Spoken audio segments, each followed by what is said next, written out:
Out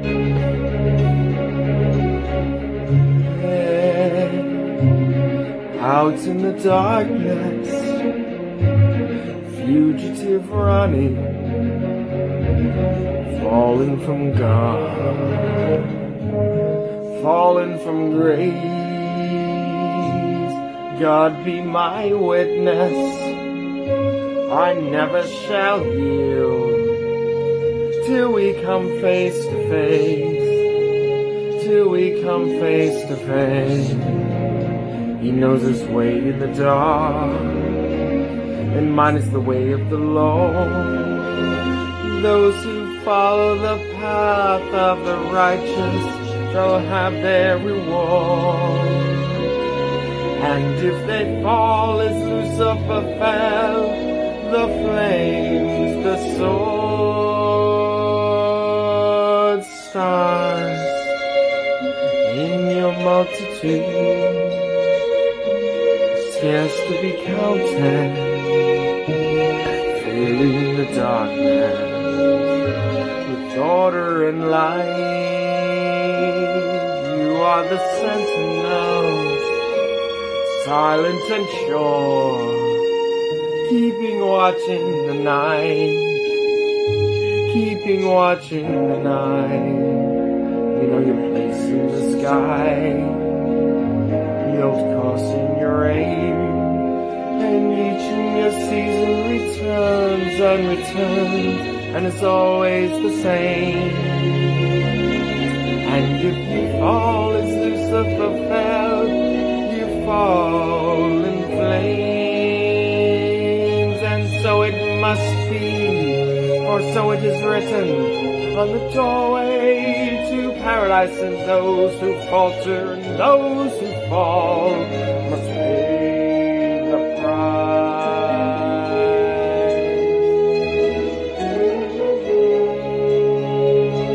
Lord, let me find him, that I may see him safe behind bars. I will never rest till then. This I swear by the stars.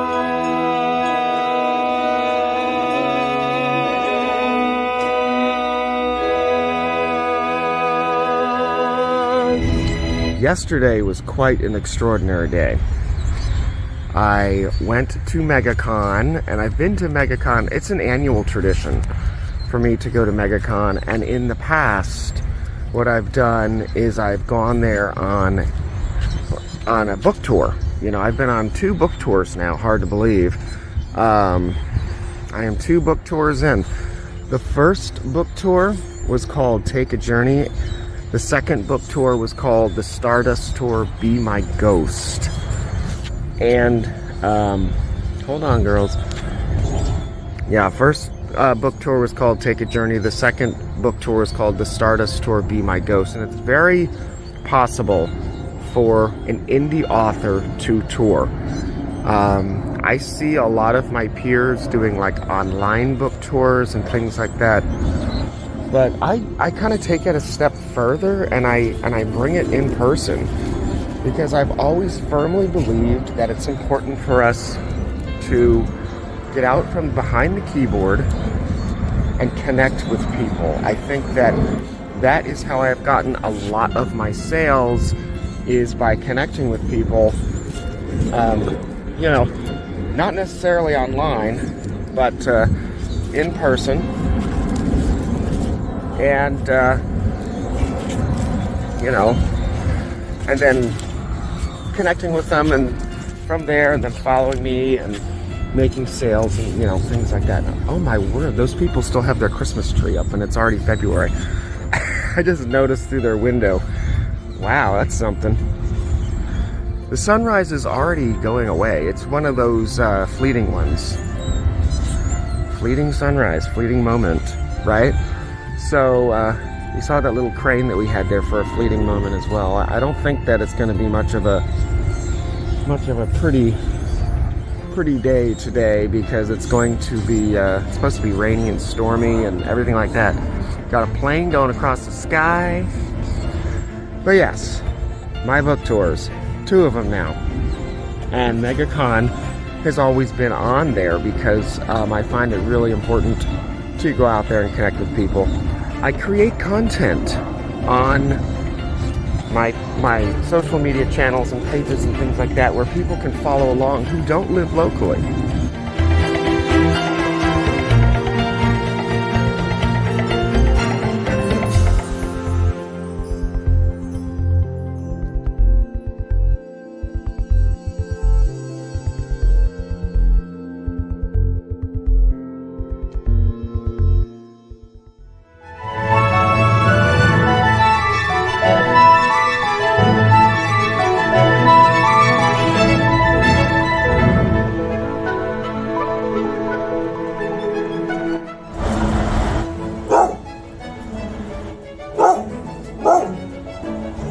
Eddie, you taking over for Tiny? There's the Hyatt. I met C.L. Schneider. And we had a great conversation. We are here at the convention center. One part of it. One of the largest convention centers around. We would do so many different kinds of tapes and everything that Susan said. You could make 12 different movies out of this, depending which tapes we would film a lot. They would film us just in the car at the beginning of the day at sunrise, at the end of the day at sunset. And we started to worry that maybe we were just going to be like a voiceover for all this amazing footage that they were getting. And he's somebody who really works from pictures, you know. I mean, he doesn't care as much about the dialogue, and so we were given liberty to move a lot of the dialogue around, actually, and cut some and put things in different places, because as long as he knew what he was going to shoot, he would give us kind of a free. But toward the end of the film, I don't know if it was the last day, when we were, do you remember when was it Finnish? What did you teach me those lines in Swedish? So we did this thing where we learned a few lines in Swedish that we put in at the end of the day, and they were so confused they thought the film was backwards.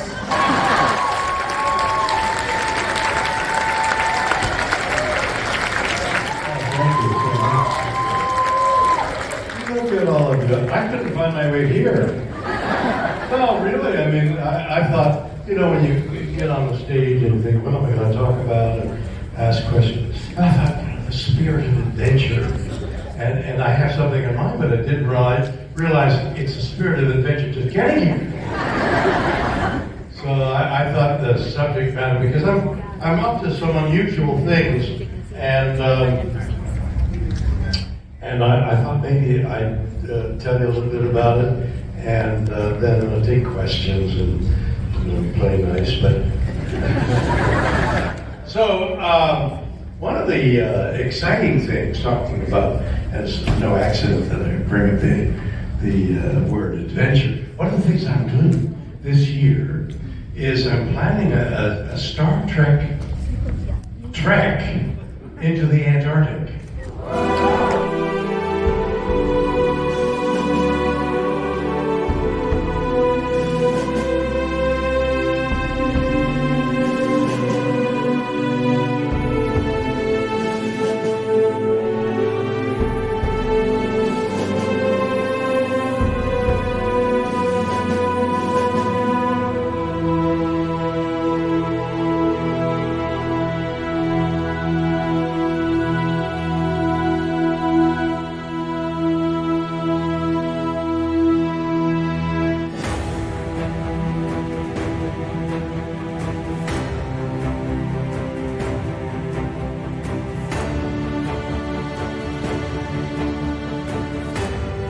Creative hour of intense focus.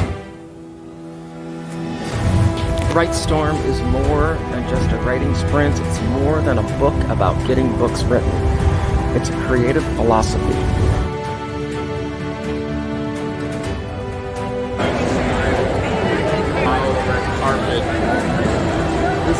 3 hours at lunch, but I'm back and I'm having a beer here at MegaCon for one last hurrah. Oops. This is a video. What am I doing? Thought I was taking a selfie and I'm taking a video.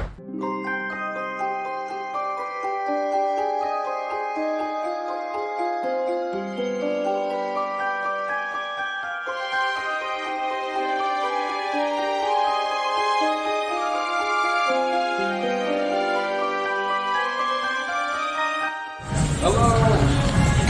Wow. Pretty neat.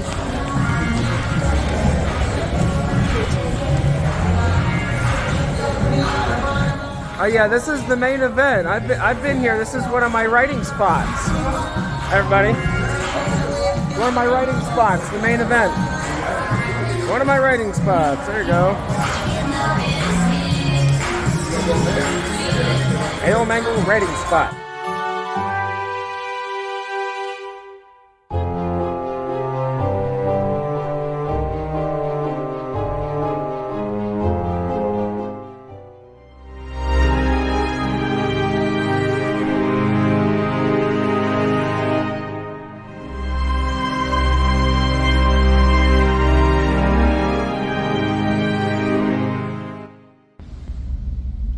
When it comes to some of the songs that I have included in here in March of the Writers, a little bit of history and a little bit of background. It's karaoke, you know, and I used to sing at like karaoke bars and stuff like that. This is going all the way back to the early 2000s. Some of them, you know, I would get up in front of a group of strangers and I would, you know, sing. Some of them I did okay, and others I did pretty well, and people really enjoyed it. Fast forward to the age of social media, of course, and now we have a way to share it with a lot more people. And so in December of 2016, it was almost 2017, literally like the end of the year, and I recorded a karaoke cover of Lady Gaga's Joanne. It's not the one that appears in March of the Writers.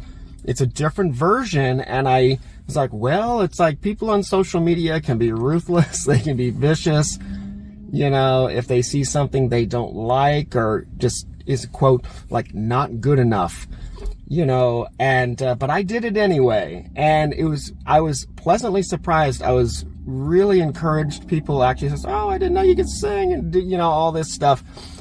And going back even further, I've been an entertainer my entire life, and in one form or fashion, I've been in plays and musicals. I've been in the marching band. I've been a percussionist. I've played musical instruments, and I've sang, and so the arts have always been a big part of my life. And after I uploaded that video, that cover, to social media, I was like, oh, this is fun. I really like this. It became a hobby of mine to do while I still am being an author and writing books and making videos and everything. I started now, you know, doing karaoke covers of songs that speak to me and that I enjoy. And so, you know, I'm not a professional singer, clearly. You know, I'm not trying to become a professional singer, but it's just something I enjoy, and it's just another part of me.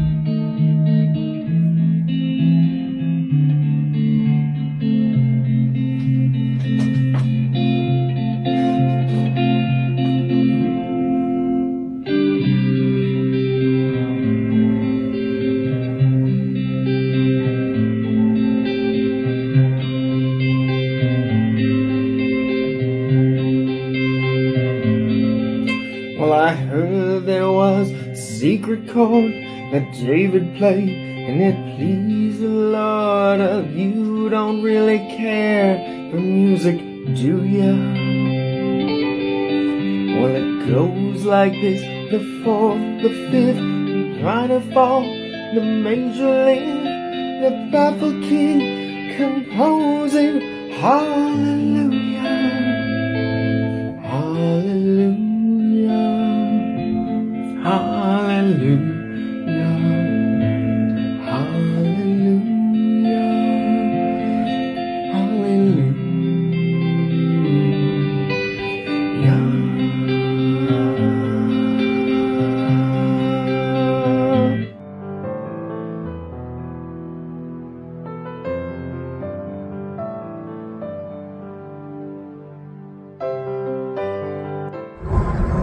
Death comes inevitably for all of us. Many of us work very hard to avoid it. It's the most mysterious thing of our lives. We turn to spirituality, and faith and science and religion and all sorts of different things to make an attempt to understand what will happen to us when we close our eyes for the last time. But none of us truly know.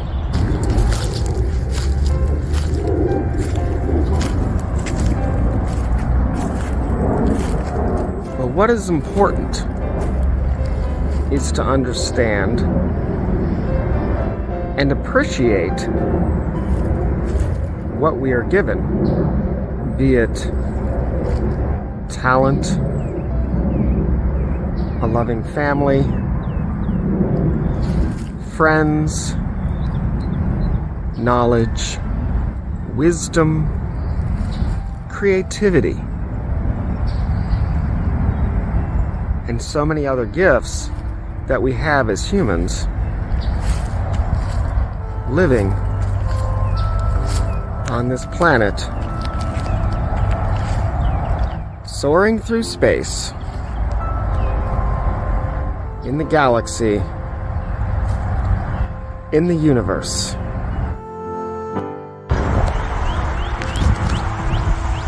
I was here at the cemetery filming some segments and some sequences, and this is also a cemetery that I've been to before. I've told this story before, but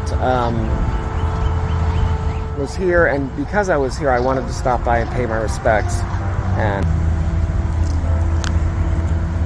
right here are two of the Pulse Massacre victims, and I visited these graves a few years ago and paid my respects then. I'm paying them again today, and I wanted to show you guys. The Pulse nightclub is a couple of miles from my house. It's very close, actually. So this particular tragedy hit relatively close to home, even though I didn't know anybody who perished. And you know, since then, if I've ever been at a cemetery doing something and there were some Pulse victims buried there, I always make it a point to stop by. You know, I think that it's I can't even find the words to even say, you know, I mean, just about everybody who died there was quite young, and you know, their lives were taken from them far too soon. May they rest in peace, all of them.